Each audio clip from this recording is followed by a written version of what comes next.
All right, welcome back in here to Live Now from Fox. Let's shift gears here, talking about international topics, to the Olympics, as we are hearing reports that Caitlin Clark will not be on the women's basketball roster as Team USA heads to Paris for yet another potential gold medal there for this team. And of course, it's a very stacked roster and a lot of takes on this. I want to put up just the roster heading into the Olympics of what we're hearing via reports. Team USA not necessarily confirming these names, but Asia Wilson, Brianna Stewart, Diane Taurasi, Alyssa Thomas amongst the names there as you go down. Plenty of very solid guards: Kelsey Plum, Jewel Lloyd, Jackie Young, Chelsea Gray, Sabrina Ionescu, and many, many more. But the name that a lot of people are talking about is not on this list. Caitlin Clark, the sensation there out of Iowa, and now for the Indiana Fever, not on the roster heading into the Paris Games. We're going to be joined right now by AP women's basketball reporter Doug Feinberg. Thank you so much for joining us here on Live Now from Fox. And of course, you have covered a lot of women's basketball at the Olympics. Is this a snub in your eyes? So I think snub's the wrong word. Okay. She was not snubbed. Candace Parker was snubbed in 2016 when she was left off the Olympic team after winning 2 gold medals with the U.S. That was a snub. A rookie playing her first year in the WNBA, who's been unbelievable in college, obviously set the Division I scoring record, has been great, has brought in millions of new fans. She wasn't snubbed. She just wasn't made on the roster. And the question I always ask is, who are you going to take off that roster that you think is not worthy of being one of that 12?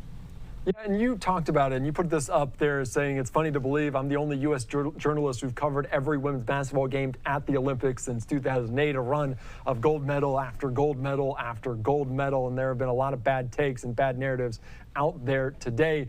You've seen some of the previous people that you mentioned did not make the roster, an MVP that's not on the roster, players that certainly deserve to be on the roster. Maybe how big of a deal is this for Team USA, and maybe do they reevaluate things after this? I think so, because they have procedures in place to make the roster. Marketing is not one of the things they have to look at. It's what they can do as a team, what the players done on the court, not off the court, and they'll be fine. This team will probably win the gold medal. They're the heavy favorite again. The biggest thing you have to think about with USA basketball is the limited practice time together. I think I heard somewhere, I was talking to people, that they'll have had maybe 14 hours of practice time as this team is assembled before their first Olympic game, whereas other countries have years to prepare or months to prepare together. And that's a big deal. When you're asking Caitlin Clark, whose position is a guard, point guard even, to learn how to run an offense, learn everyone's favorite spot to get the basketball in, that's not something you just step right into the court and be able to do right away. So I think you'd be setting her up for some potentially unfortunate situations if you put her on this roster and expected her to do things right away. Yeah, that is so very true. And she transitioned from college basketball, playing a national title game, right into that Indiana Fever training camp and now into WNBA season. So a lot of people saying this is also good just for her health, to make sure she gets a little bit of time off. I do want to play out some comments, though, from Caitlin Clark right here from the Indy Star reporter as she was asked about this potential stub. So stick with us, Doug. Let's just listen into what Caitlin Clark had to say earlier today.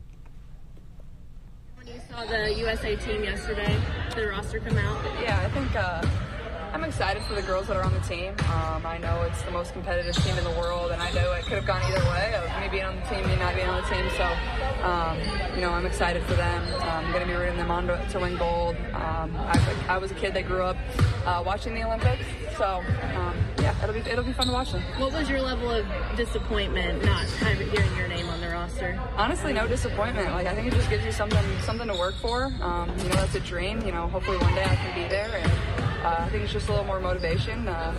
We remember that, and hopefully in 4 years, when 4 years comes back around, I can be there.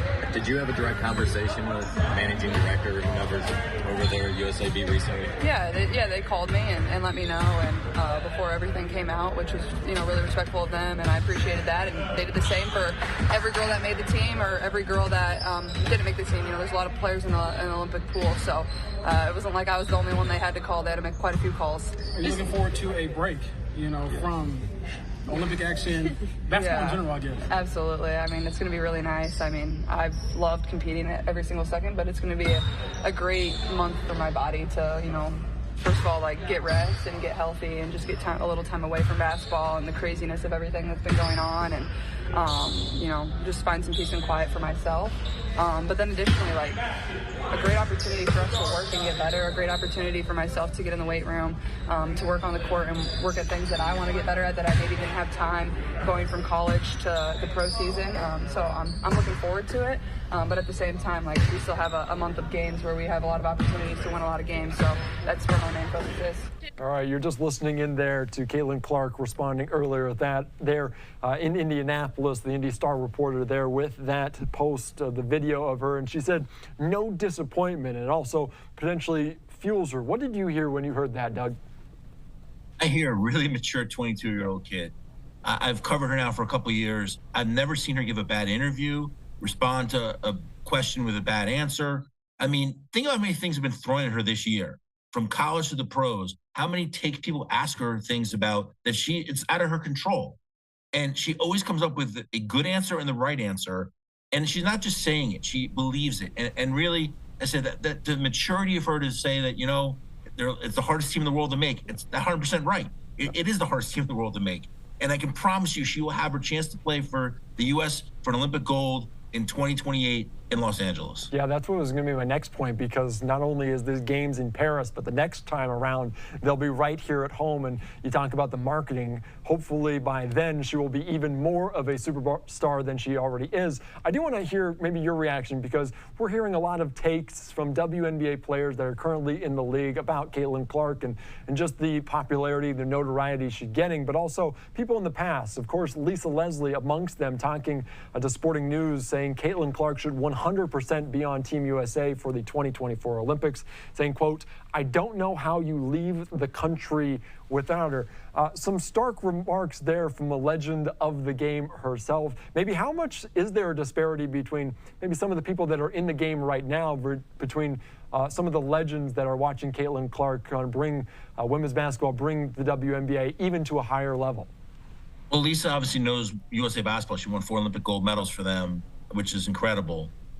I think there's a chance to look at, again, the question of who would you leave off that team to put Caitlin on, which is an important thing to always consider when any team comes out. And I hear it all the time with the AP All-America teams. Well, so-and-so should be on it. Okay, well, who are you going to take off to put that person on? Oh, that's a really good point. They should be on it as well.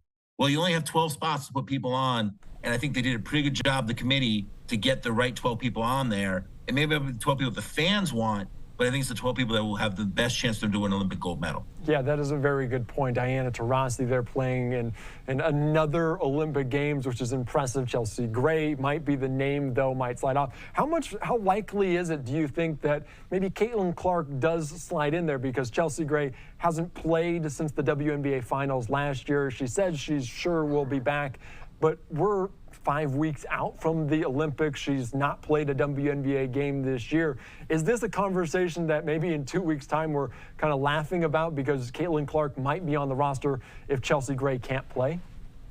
Wouldn't that sort of be the best case scenario for everyone? Like, she's not one of the first 12, but then she goes out and then comes on and replaces somebody who's injured. I was talking to Ben Pickman of The Athletic, who is a really good reporter, who we had this conversation. Is like, that would be the perfect scenario, that she wasn't one of the first 12, but she's an alternate, as all the members of the pool are, and that she gets one of those spots if somebody can't go. And obviously you don't root for any injury at all, but if someone can't play, and Chelsea hasn't played yet this year, I have faith she'll be back soon. But if someone can't go and you put her in there, then everyone seems to be happy with that.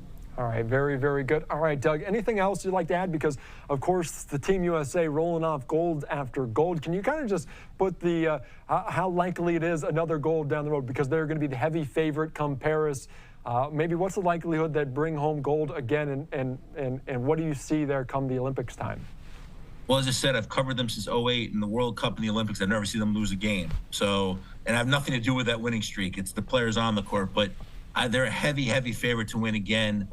They have a tough pool. They have Japan, who's the runner-up, the silver medalist in Tokyo Games, Belgium, who they barely beat at the buzzer in an exhibition game in February, and Germany in their pool. And Australia's pretty good. France playing at home as a really talented team. And obviously you have the French crowd behind them.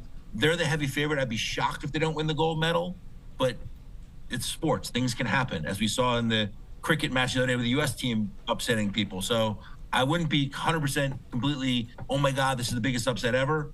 but I'd be really shocked if the U.S. didn't come home with another gold medal. Yeah, that is so very true. The world coming along a far way since they have been, but it's still going to be head and shoulders above the rest for Team USA, especially with this stacked roster that does not include Caitlin Clark as of this moment. All right, Doug, thank you so much for joining us here on Live Now from Fox. I appreciate your time as always.